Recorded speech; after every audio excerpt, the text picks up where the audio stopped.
Last time we looked at the early Catholic presence in colonial America. This time we are turning to English colonization. Of course, it's English, not Spanish colonization, which is the dominant story in those areas that became the United States. You should first understand something of the religious situation in England in the 15 and 1600s. First, you should be aware that beginning in 1534, the Church of England, rather than the Roman Catholic Church under the authority of the Pope in Rome, was the official or established Church of England. That came about because the English king Henry VIII simply declared himself the head of a new Church of England. That over a dispute with the Pope with respect to an annulment he sought from his marriage to Catherine of Aragon so that he could marry Anne Boleyn. That was in part due to Catherine's failure to produce for him a male heir. But when the Pope would not give him the annulment he sought, he declared himself the head of a new Church of England and gave himself that annulment. Now, set free from Catholic control and absorbing some of the spirit of the Lutheran and Calvinist reforms that were going on in the continent of Europe, the Church of England was surely more Protestant than Catholic. In particular, its liturgy, crafted by a man named Thomas Cranmer in the 1550s, displayed the Protestant emphasis on salvation by grace through faith alone, and the idea that Christ's death on the cross was, quote, a full, perfect, and sufficient sacrifice for the sins of the world, as opposed to the Catholic idea that the sacrifice of Christ is reenacted every time the Eucharist is celebrated. Still, the Church of England retained many Catholic elements. There was a much greater emphasis on the Church's tradition than a typically Protestant reliance on Scripture. It was still organized with priests under the authority of bishops, and saw the authority of its head as owing to its apostolic succession, passed down from Jesus through Peter, just the way authority was understood in the Roman Catholic Church. Between Columbus's expeditions to America beginning 1492 and the establishment of the first permanent English settlement in North America in Jamestown in 1607, so a little more than a century later, England experienced a great deal of religious instability. Henry VIII's successor, Edward VI, continued and deepened the English Church's move toward Protestantism. But he was followed by a Roman Catholic queen, Queen Mary. Bloody Mary, she was called, because of her severe persecution of Protestantism. Queen Elizabeth was finally able to quell religious controversy and bloodshed in England, at least for a time, through her moderate approach to the Protestantization of the Church of England. Soon after all this was happening in England, Northern Europe was riven by 30 years of war among monarchs and emperors whose religious loyalties, either to Catholicism, Lutheranism, or the Reformed Church, was a part of the source of the conflicts. This English and continental experience of so-called religious war is much in the memory of North American colonial leaders when they eventually create the U.S. Constitution and its solution to religious diversity, about which we will learn a great deal more later. Now, for many in England in the 16th through the 18th centuries, the Church of England was not nearly Protestant enough. Many sought a more pure embodiment of Protestant ideas, and they were called Puritans because they wanted a purer Protestantism. They were more Calvinist in orientation than Lutheran. We will consider the Calvinist themes they emphasized later. Moreover, among the Puritans, the most radical did not simply dissent from the Church of England and seek its deeper reform. Some went further and called for complete separation, that is to say, the creation of a separate Puritan Protestant movement. Puritans did actually gain control of the English monarchy for a brief period after 1649. So England is riven by a multi-level religious conflict in the century just before and even while it is colonizing North America. a conflict between Catholics and Protestants, but even a conflict within Protestantism between the Church of England and Puritan reformers. Let's consider now the motivations for the English effort to colonize North America.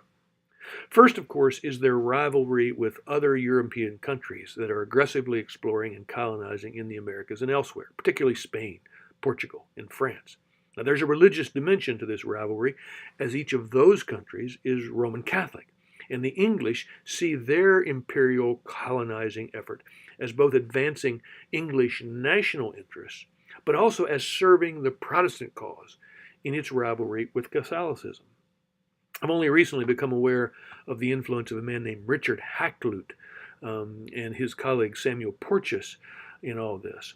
Again, I've provided you a couple of pages from Gallstead and Schmidt's The Religious History of America on their influence on the English settlement. You should look at that.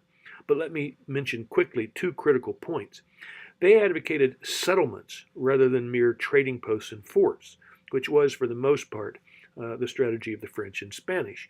The English settlement or colonization will be noteworthy for its establishment of villages with men, women, and children living ordinary lives, not just trading posts and forts with mostly men and soldiers. They brought their established villages and towns, much like those in England, to these shores. Secondly, and maybe more importantly, Hakluyt and Purchas made the argument that England was actually called by God to become a colonial and missionary power as a way of promoting Protestant religion in opposition to Spanish Catholic claims. Again, I encourage you to read about these two in the PDF file on the course website. Please take a look at this map of the northern section, northeastern section of the United States. Of course, you'll notice the Catholic presence up in Canada, and if we saw Florida, you'd see the Catholic presence down below. But what I want you to notice are the three distinct areas in colonial American religion. I think this map is from around 1700. All of this reflecting the realities of English settlement. You have the Church of England in the middle eastern part of the map, around the Chesapeake Bay, of course, also down in South Carolina and Georgia, smaller. Then you have up in New England, around the Massachusetts Bay, the Puritan region. And in between, what are called the middle states, you see a mixture of various denominations. The three regions are really quite distinct. The South, Church of England is established. The New England, the Puritans are the dominant force. And then in the middle colonies, you already have, by 1700, the sort of pluralism that's going to end up defining the American experience.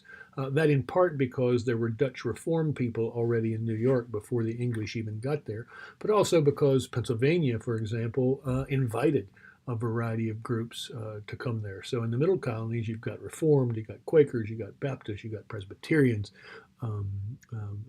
already sort of early mimicking the diversity that will become characteristic in the United States as a whole.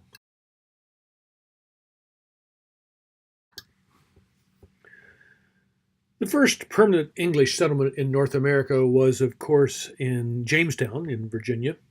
You should be aware that the motives for that particular colony and for English settlement in the South in general were largely secular, commercial. Now, of course, the colonists saw themselves as Christian, and it was important to them. But Jamestown was not a self-consciously religious or ecclesial experiment, as we'll see was the case in Puritan New England. Jamestown was a commercial enterprise established by the Virginia Company for the profit of its stockholders. Still, the colonists were Christians, as I've said. They had a Church of England priest with them and held a service of communion upon their arrival.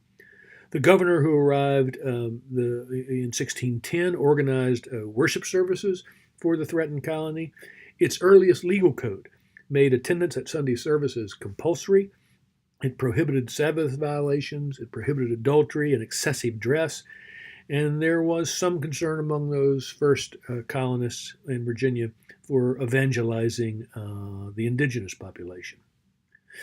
The Church of England was established by law in Virginia in 1619. This meant, among other things, that clergy coming from England had to present their credentials to the governor, and those credentials for ordination had to come from the Church of England, and then the governor would induct them into their parish in Virginia. Non-credentialed clergy, that is to say, non-Church of England clergy, were silenced or prohibited from preaching or conducting services. By 1650, there were 30 organized parishes in Virginia and more than 100 a century later. Each parish was governed by a vestry of 12 laity. This is significant in the context of the Church of England and its episcopal polity, that is, its organization under the authority of a bishop. This 12 laity vestry at the congregational or local level gave the laity and local people a level of authority or a measure of authority unheard of in England. Some see this as a sort of democratizing influence within the Church of England that shapes the way political authority will come to be seen in the United States. This authority of the vestry was made necessary in part by the size of the parishes. They were huge, sometimes covering hundreds of square miles.